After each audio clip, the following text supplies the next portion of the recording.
Тоқтатуға болмайтын сәттер бар. Уақыт өтеді, бірге балалар өседі. Олардың қалай биіктеп бой түзгенін байқамаймыз.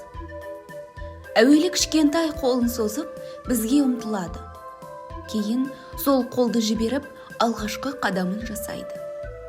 Әрбір қадам, әрбір қозғалыс, әрбір тыныс біз бірге жазып отырған тарих. Бұл қайталанбас, сатып ала алмайтын бақытқа толы өмір кадрлары. Қараңызшы оларға. Бірі сурет салады. Оның әлемінде аспан жасыл, ағаш көк болуы мүмкін. Бірі еш қысылмай билейді. Өйткені музыка оның ішінде әуен болып ойнайды. Бірі робот құрастырады, және ол болашақта жерді құтқаратын күнді армандайды. Ал бірі аулада доп қуып жүр, сол сәтте өзін әлем чемпионы сезінеді.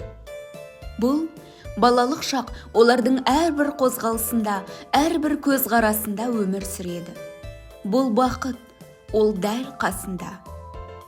Ол таңғы «Анашым, мен ояндым» деген сөзде. Ол кішкентай саусақтардың сіздің алақаныңызды қысып ұстағанында. Ол бірге өткізген әрбір минутта. Отбасы – бұл жылулық, бұл қолдау, бұл құласаң сені қайта тұрғызатынын білу. Бұл өзің болып қала алатын, сонда да сүйетін орта. Бұл сен өзің сенбесең де саған сенетін жанның бар болуы. Шабыт беріңіз, қолдаңыз, олармен бірге күліңіз, қаттырақ құшақтаңыз, жиірек мақтаңыз. Мұның бәрі міндет болғандықтан емес, өйткені бір күні олар өседі. Ал олардың есінде ең бастысы сіздің жанында болғандағы сезім қалады. Балалық шақ көп нәрсе сұрамайды. Ол тек жанында болуды сұрайды. Тыңдауды, сенуді, сүюді.